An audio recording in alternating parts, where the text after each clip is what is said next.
guys, here we are as part of the Made in America series. We're meeting Integra Resources today. We're at the Florida Canyon project in Nevada. This is a gold producing company. They're producing free cash flow, investing into the future of the company and expanding their projects. So let's go meet the team.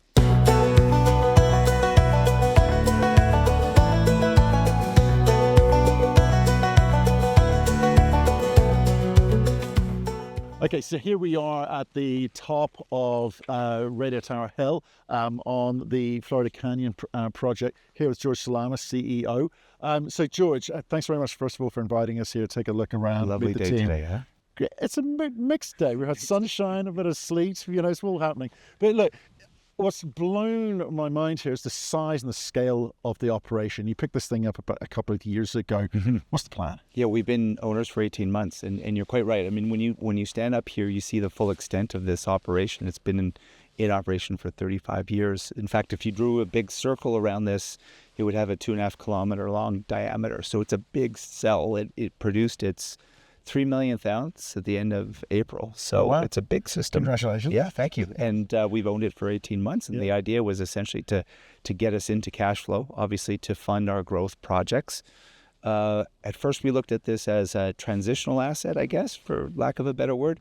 But I think we're starting to see signs that there's more to it than what we bought, what we paid for 18 months ago, which is extended mine life areas to optimize and improve performance. That's essentially why we acquired the asset. Yeah, it's kind of interesting. Obviously, in a market like this where gold prices done what it's done, it's giving you sort of different options. Indeed. Right. So I'm interested in how you take advantage of a site like this in terms of the growth potential, because all companies need to talk about growth, where this thing's going. And so the question to you is, where's it coming from? Yeah, I think from our perspective, what we saw when we were doing due diligence on this asset was there wasn't a lot of exploration that was done over the course of a 20-year period. It's an operation that struggled at lower gold prices, so which meant that there was not a lot of free cash flow to put back into the ground, into exploration. And that's the first thing we did immediately upon acquiring the asset was we mobilized drill rigs. We did 16,000 meters. And we actually tested this hypothesis that this asset can actually grow from a resource and reserve perspective, which is what our shareholders will see in the upcoming feasibility study with a new mine plan at the end of June of this year. Fantastic. And in terms of the land package, obviously what I'm looking at is big, but is there more to come in terms of the extent and the strike? Yeah, there's lots more. So right here we're looking straight north. Yeah. Our project boundary ends a few kilometers out that way, but in my mind, certainly in the mind of our geological team, this immense land package that starts essentially here and it goes all the way down, pretty much abutting up against Core Rochester, which is America's largest silver producer, I think, right now. Yeah. There's all of this unexplored land package, largely unexplored land package along what's called the Humboldt Fault, which is the range front fault. We're almost standing on it here right now. And it's the controlling feature that controls all of these deposits, and there are many of them. Standard, which is one we'll show you a bit later on today, past producing asset, probably has a historical resource where what's left there, which we're going to go prove, something that looks like maybe 300,000-400,000 ounces. That's about 6 kilometers south of here. And there's all that area in between that's largely unexplored. So we'll get to that this spring. Right. And the other notable thing for us, newbies to Nevada more broadly, is on the drive on the way up here, there's so much mining going on here. The proximity to, service providers. You've got, I'm looking at the highway down here. I mean, can you talk about the advantages of working in this part of the world? Yeah, indeed. There's so many. First off, we're sitting in an area within 100 kilometers of here. There are 50 operating mines, right? 150 kilometers. You've got all these different mining hubs here. You've got Winnemucca, which is a half-hour drive up the road, where you can, all the cat dealership suppliers out there, Hitachi's out there, equipment, labor, parts for all of the equipment that you see that we need for this operation. You can get it there. You can get it in Battle Mountain. You can get it in Elko, all within 2 hours drive of here. I mean, it doesn't get any better than this in terms of infrastructure. Right. And in terms of, obviously, highway, we're looking at power lines up here.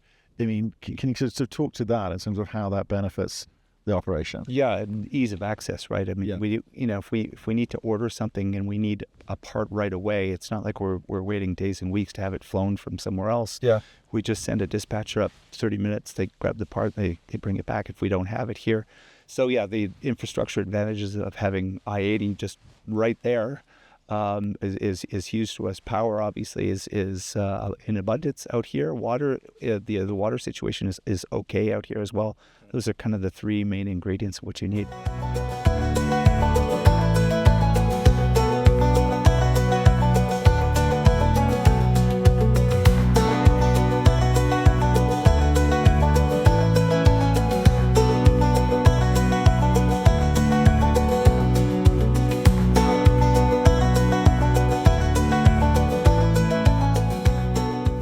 Okay, so Cliff, give us a little bit of background on yourself. Yeah, absolutely. Cliff LaFleur, Chief Operating Officer for Integra. I came to Integra 2025. Before that, I was with Silvercrest. We built and ramped up the Silvercrest Las Chispas mine in Sonora, Mexico, which was wildly successful. Before that, I was with Torex, also in Mexico, and help them with their ELG underground mine and getting set up for their Media Luna project. Okay, look, here we are. So one of the highest points on the property to start producing mine. You guys picked this up a couple of years ago, looking to extend life of mine and invest for the future. So what's actually happening on the ground today? Yeah, absolutely. So starting in 2025, this was picked up by Integra in November 2024. And started right away with turning drills and doing studies. The drills came in the looking for assays and gold variety, plus geotechnical drilling to help steepen up the walls here, which we have results for recently, which are going to go into our new feasibility study. Additionally to that, getting the fleet. Additionally, we made investments in the fleet, mainly in maintenance. There was an original fleet here of 777s and loaders, so refurbishing those. Plus, since 2025, we've added 8 new 785 trucks and 1 Hitachi shovel, also one new loader. Okay, so this operation is really about efficient earth-moving exercise, and obviously the recoveries from that. So can you talk to the sort of team that you built up here? Yeah, absolutely. So getting the equipment fleet refurbished and augmented has helped with the efficiencies in moving a lot of material here, getting it to the leach pad, and it's going to help us in the future move more tons and extract more gold. The team here, building up the trucker fleet and getting our maintenance team, more maintenance people here, I think it's going to help us in the future as well. Obviously, we have our partners in the Mark contract, which has also been very helpful. But yeah, setting up for the future. So think of 2025 and 2026 as major investment years, transitional to the company and the site here.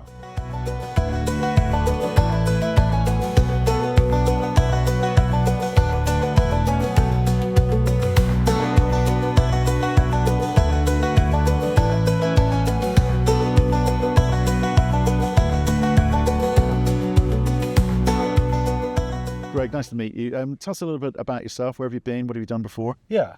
So I'm Greg Robinson, General Manager of Florida Canyon Mine. I've been here since 2023.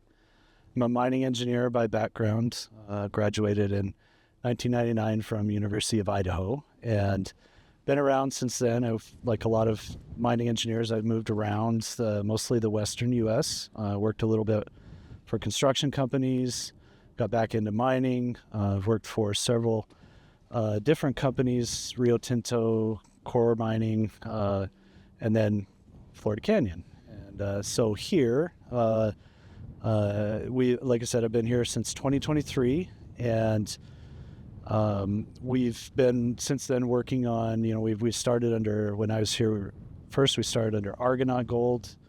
Integra bought us in 2024.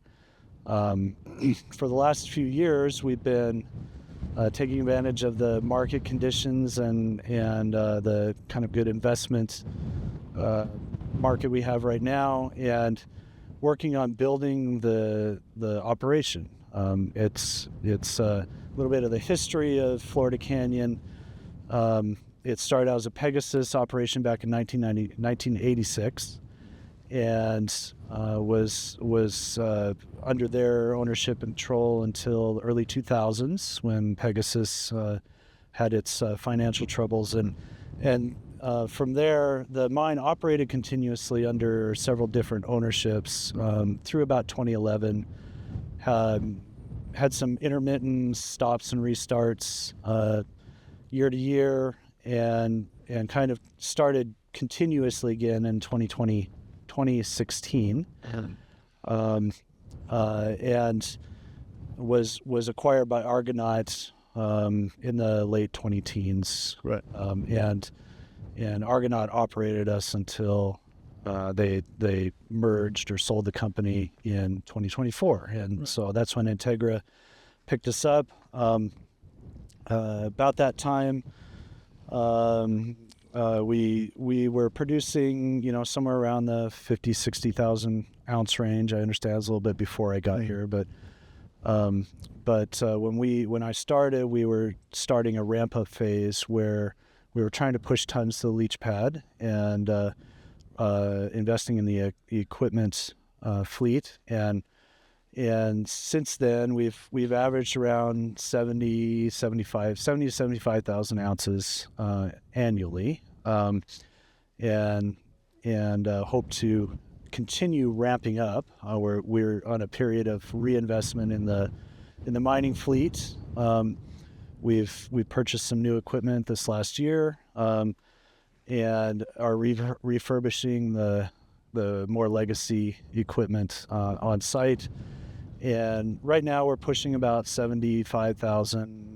between 75 and 85,000 tons a day, kind of steadily ramping up. That's about 20 to 30% more tons per day than we've averaged traditionally, and pushing on laybacks. You can see some of the landscape out here. So we're kind of mining all through here in 3 or 4 different pits. We've got our south waste dump we're mining on right now. We've got the Jasperoid that's kind of off to the side here. We're standing on the Radio Towers pit right now, and right in front of the Radio Towers pit is our central pit, and that's going to be kind of our future, and where we're standing.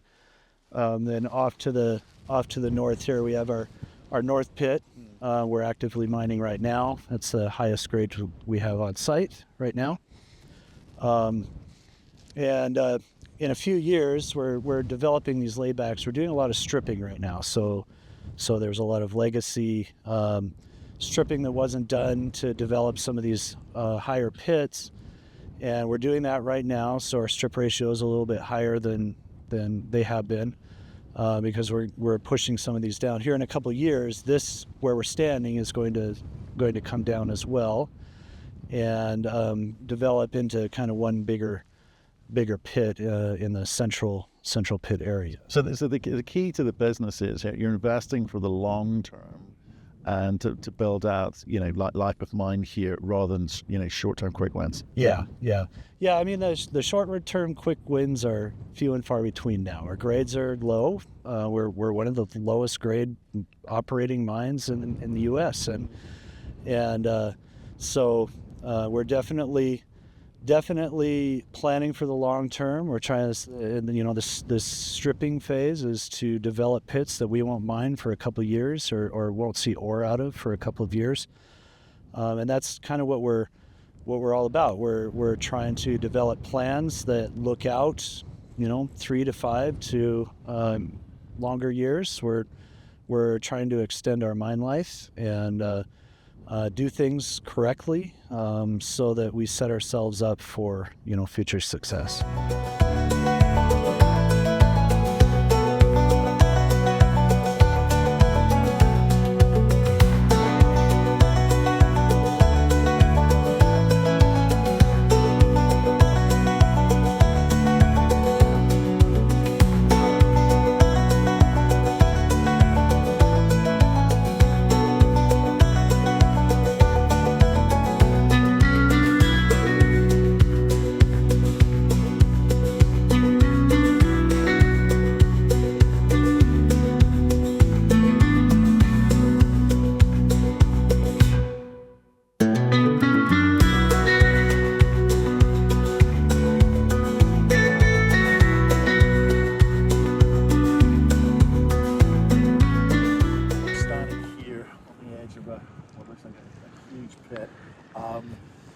interested about in trying to understand how the operation actually functions on a day-to-day basis. Yeah. We drove in past some pretty large trucks over there, Yep. a big digger as well. So maybe from the top, take us all the way down the hill. Okay.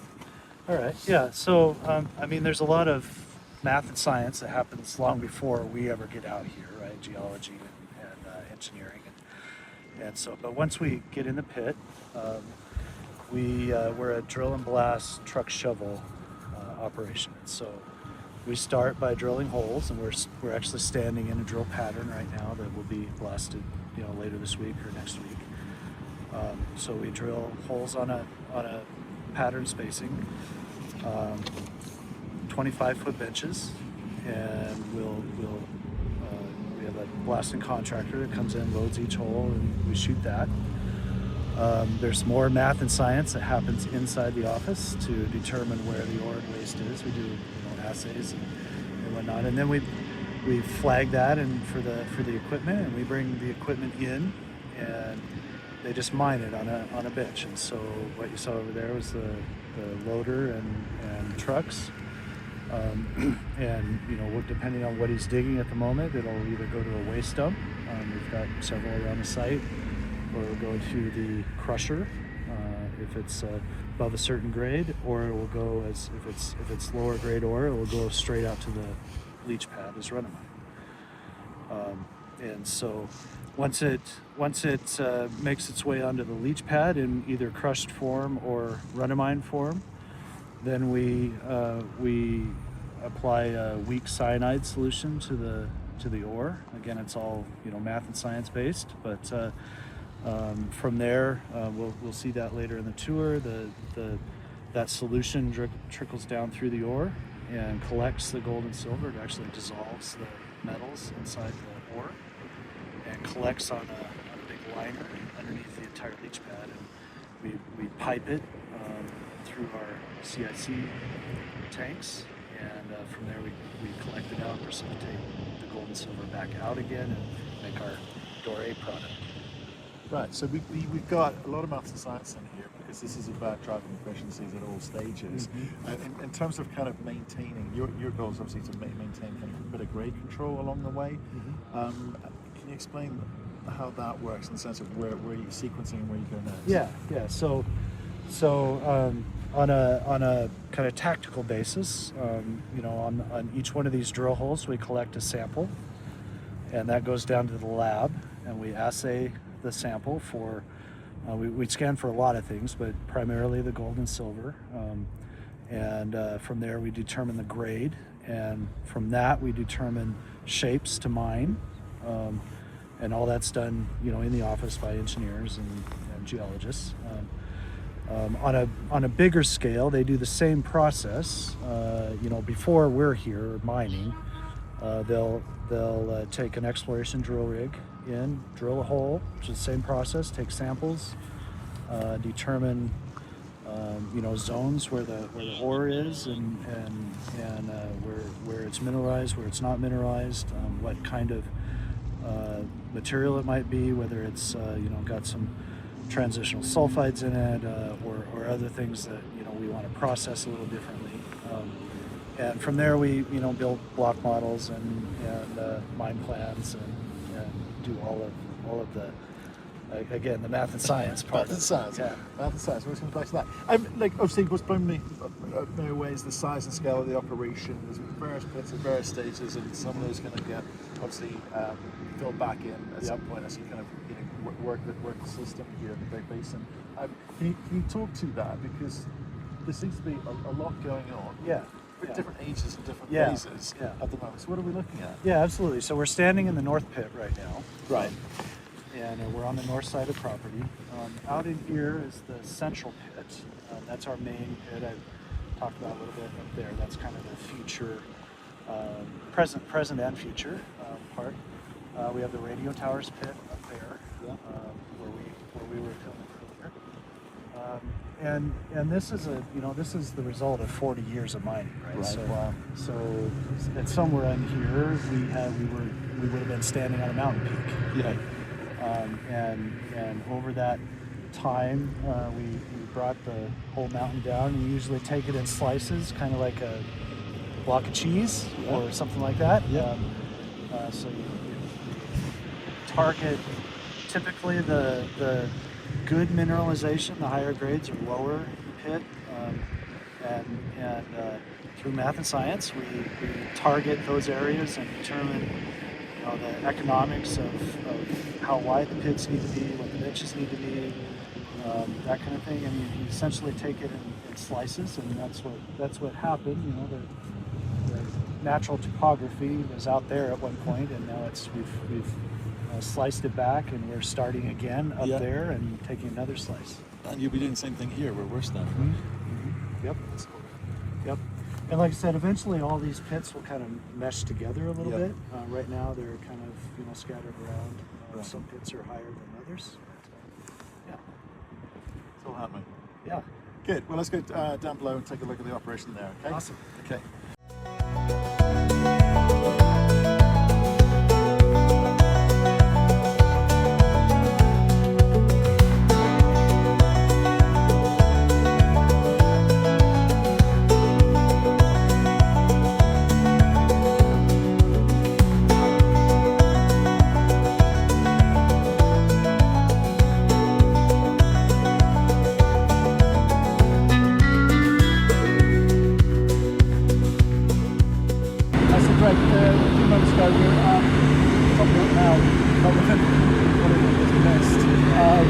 Down here, just going to continue that process of how the operations work.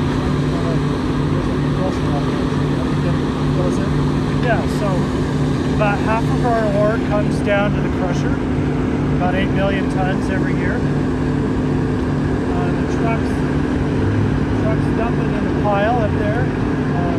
We feed the crusher with a loader, and we have a two-stage crusher. So we do a primary crush and a secondary crush. The primary takes the big rocks, anything larger than about 4 inch, crushes it down to about a 4-inch product. Then it comes out onto a belt, and it gets screened, so all the fines come out and go right onto the product belt. The remainder is put through the cone crushers, and there's 2 of them. These 2 things right here. So that's crusher number 1, that's crusher number 2. These 2 in the middle here are screens. It crushes it down to about a 2-inch product. It runs out on belt to a pile out here, and we pick it up again with loaders and trucks and haul it to the leach pad from here. Where's the leach pad? So that's one of our active leach pads here. Yeah. Okay. We have the north heap leach pad on this side. That's what they started the property with. It shut down like 2015, 2016. So we've been mining on this one since then, and we're building it out to the south. I think we're going there next, so we'll see where that ends. Okay, let's go do that. Yeah. Fun. So Greg, we've come further down the hill. We're doing this for the fans. We're standing in hail here. So what the hail is going on? Where are we? We're on the Phase 3A leach pad right now. We constructed this in 2024. Yep. The leach pads are all moving south. So what happens is the trucks come out where they left the crusher. Yeah. They come out here, they dump on the leach pad. Then we come back behind it with our piping, similar to garden watering system. Yep. Large scale. Yeah. And we apply the cyanide solution to it. It filters down through. We're about 50 or 75 feet below us is a plastic liner, really thick one, and it collects all that solution into big pipes. And the pipes run down to our process facility. Fantastic. Well, let's get out of this weather and get down the hill. Let's Awesome. go.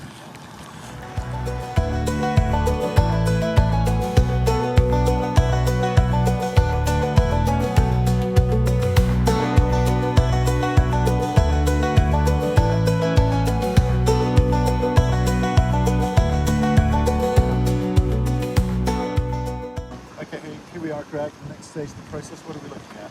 Looking at the carbon and column tanks. These are what we refer to as the CIC. Yep. So when the solution comes out of the bottom of the leach pad, hits that liner, it's pregnant. We call it pregnant with gold and silver and other metals. It's piped over to this facility here. This is the new one we constructed in 2024. This is the older one that was constructed when the pad was originally built. And all it is a big tank with a bed of carbon in it, just little black particulates. And we bubble the solution up through the carbon. The carbon captures the gold and silver out of solution.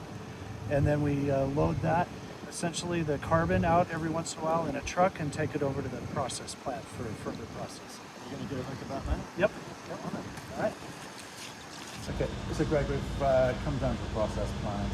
What exactly happens here? Yeah. So this is actually where the money's made, right? Nice. This is where we produce the gold and silver. So we left the CIC tanks up there. A truck takes the carbon, the loaded carbon, down to the building right next door here. It's offloaded there and put into what we call the strip vessel. And so that's where essentially the gold and silver is precipitated back out of solution into a metal, and it goes through some chemistry and processing activities, and each room in this building essentially does a part of the process, but essentially through a chemical, we use heat and electricity to precipitate out the gold and silver. It ends up as a kind of a sludge in a cake form, we call it. And then we'll load it into our furnace, which is a couple doors down here. We'll load it into the furnace, actually pour out the gold and silver and burn off a lot of the impurities in that furnace area, and we end up with what we call doré bars, which is the mixture of gold and silver. And from there, a truck comes in and hauls it off site to a third-party refiner, and that's where the final product is made. So there we go. There's the full path to production of doré bars explained, and we've got some great visuals up there today. So your job is done. Yeah. It's money's simple, really. It's not rocket science, but it is fun, and it's challenging. There's a lot of challenges for sure. Well, I think that's the name of the game, is to kind of head off those issues before they come along and know what to do when they do. So appreciate the time today, Greg. Yeah, appreciate it. Thank you. As well. Thank you.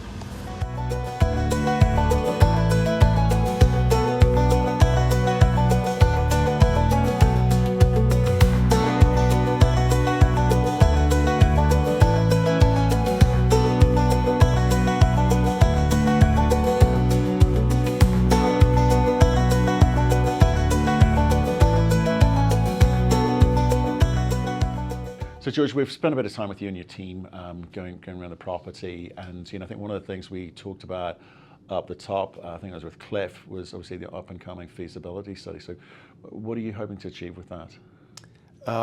Big expectations, obviously. So when we first bought the project, one of the things that sort of jumped out at us was the lack of exploration that was done out here. So we immediately mobilized a number of drill rigs.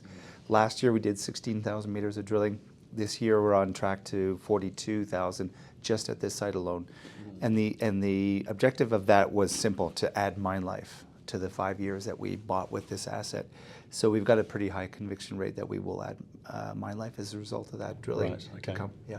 Okay, and is just mine life, it's not in terms of grade or improved efficiencies in any other part of the business? Yeah, there are a number of other elements. I mean, obviously the drilling and the increased mine life are the biggest elements that will come out of that study, but the other big things are grade is one thing as well.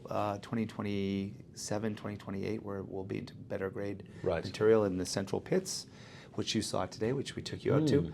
And then the efficiencies that come with all this brand new equipment that we have ordered and we will continue to order and bring into the mine.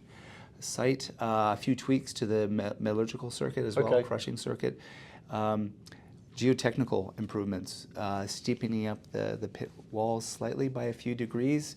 You'd be surprised at what that does in terms of waste mining or eliminating the need to move as much waste as we once had to do here, which comes at a cost. So maybe the future looks like less waste mining, more ore mining in the end of the day. I mean, talk to me a little bit more about these efficiencies that you're chasing, because obviously the more efficient you are at moving earth around the site, the better the margins. Yes, indeed, and moving earth around the site is a big deal out here, right?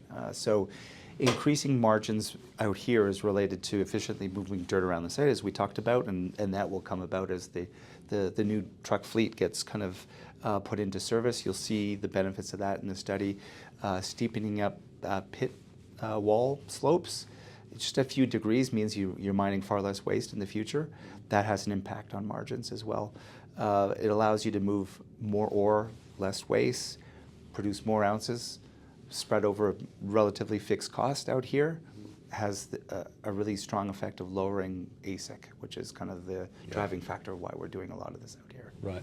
And for you and your team, obviously, you've got to kind of keep the pressure on and make sure that everyone's sticking to that all the time, every day, because these efficiencies, things slip after a while. People kind of get a bit casual and relaxed and somewhat.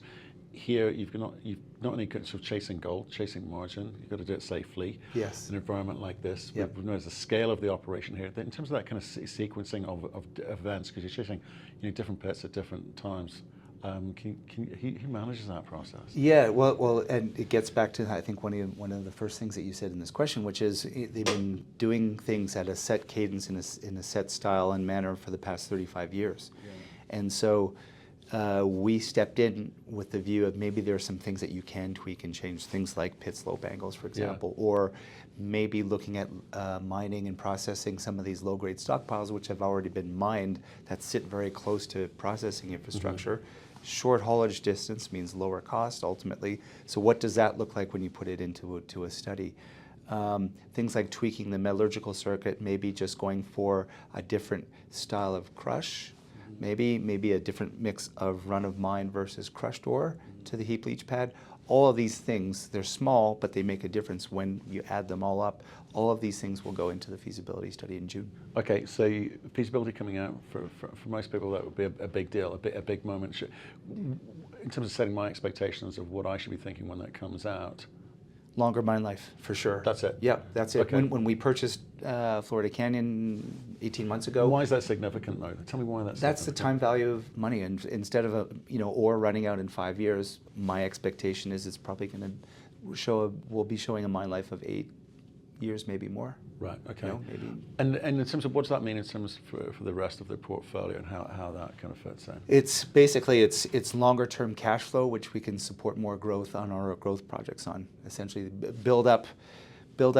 incrementally build up production here, which builds up cash flow corporately, which then allows us to deploy that cash flow on our growth assets without having to necessarily go back to the market for big infusions of capital and capital raises. Right. That's the strategy.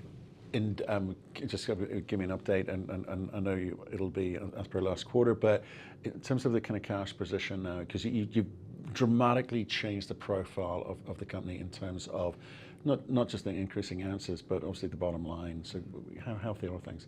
Well, we're as healthy as we've ever been from a treasury perspective. 106 per the last quarter, $1 million in the treasury.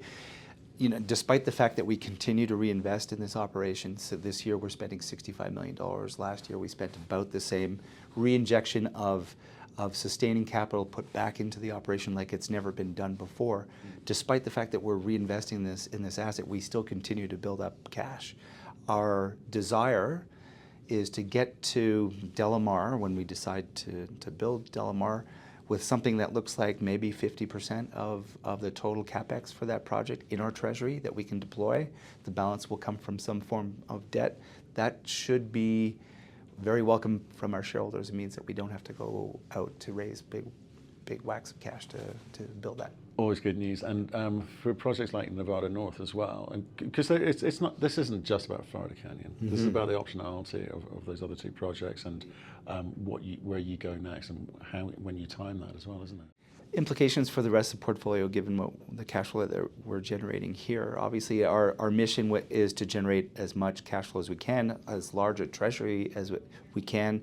So when we get to the Delamar sort of let's build it finish line mark, that hopefully half or hopefully more of the build cost for Delamar will be in our treasury, which leads the rest to be raised through some form of debt.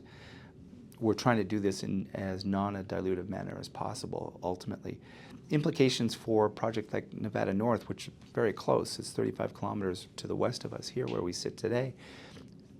We've changed our view on this.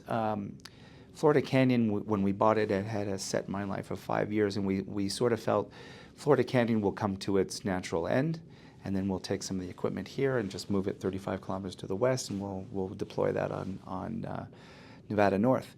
We no longer think that, obviously, because we think that there's a longer mine life here. We do think at some stage these assets will be running in parallel, right? Managed out of probably this office here, some shared infrastructure here, but Nevada North will be its own project, and that's a good thing because we'll have a lot of production coming out of this one area that can share synergies. It's quite a decision, a change of strategy in a way. It's from a position of strength. Yes. It's not out of necessity. No, so that's I think right, that's the good news in all of this. Yeah. In terms of I mean, just leave me with this kind of finishing thought as to how I, as an investor, should view this company. You're not setting yourself up for some kind of takeout. You're going to run this thing, and it's going to be a cash cow for you. The entire team that we've put together, we've assembled this great team, some of whom you've met in the last few hours here, where we are hell-bent on creating a mid-tier gold producer. And for us, that aiming mark is 300,000 ounces per annum. And for us, that's what happens when Florida Canyon is running at its full capacity, which you'll see in the feasibility study. Delamar gets commissioned, permitted, and is in operation. And eventually Nevada North at the same time. That gets us to 300,000 ounces or perhaps more. That's the aiming mark for us.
So George, look, we've obviously taken a look at Florida Canyon, but there's a lot of optionality elsewhere. We talked about what the plans are for Delamar. We've talked about Nevada North, but you've also got Standard. What is Standard? Standard, it's its own deposit. It's a completely separate deposit from Florida Canyon. In fact, geologically, it's different from Florida Canyon. It's about 25 million years older from a geological age relative to Florida Canyon, different deposit type. This is a true disseminated sediment host or a Carlin-style deposit. In fact, this is where that sort of theory of Carlin-style deposits was first kind of tested from a, can we process this material? What does it look like geologically? Again, different from Florida Canyon. Yeah. Here, this has gone through sort of multiple phases over a very long period of time of being mined and backfilled and mined some more and backfilled. And it was same as everywhere else, shut down during low gold price environments, usually because it's a low-grade disseminated deposit. But you know, there's potential here for this deposit to work very well on its own right now, and we're going to be drilling that coming up soon this spring. As a matter of fact, we'll be kicking off drilling. We put out that news release, 42,000 meters of drilling on the entire Florida Canyon project, including standard. And so you'll see some drill rigs turning here pretty soon. Right, but there's clearly a lot of historic workings here. There's a few ways you can get after this. You need to understand obviously what grade you're dealing with and what the potential is, and I guess at some point wrapping economics around it. But what type of drilling will you be doing? We'll be doing drill RC out here. RC out here, and on something like this behind us. Yeah. So what you can see here is a series of it's low grade waste. You know, a lot of the material at Florida Canyon that you saw this morning during the visit was low grade waste. Wasn't economic at lower gold prices. Now is economic. So what they did back in the day is they backfilled some of these open pits. We're standing in the north pit of Standard here, partially backfilled, or you can see well backfilled up there. Our mission in the first pass is just to determine or assess what the grade of this material is, because we have a strong suspicion that this would be ore grade material right now in the context of heap leaching. Okay, so you talk about this maybe being able to stand alone, okay, but therefore, what is the extent beyond these piles that we're looking at here? Have you got more land package? Yeah, it's huge. Like there's 6 kilometers of distance between where we're standing now and Florida Canyon, which is to the north of us. There are discrete ore bodies sitting underneath this low grade waste material, which is we think could be ore. Extensions of things that haven't been tested, or maybe tested with a few holes that are indicative of ore grade intercepts, but we don't know until we do more drilling on extension. And you will be doing drilling on extension. That's correct, this year. Okay, fine. And in terms of how this ranks, in terms you will be spending money, but in terms of where it ranks, is it get Florida Canyon going up and running more efficiently than it currently is? That's number one? That's number one priority. Yeah. Then what does that look like after that? Yeah, the way we look at exploration is the ounces that you can mine today or tomorrow are worth more than those you can mine 5 or 10 years from now, right? And so this is a project that obviously is not going to get mined in the next 2-3 years. Priority is Florida Canyon because all the infrastructure is there. But this would make a great add-on to Florida Canyon, maybe its own standalone operation. It just needs more drilling. Got it.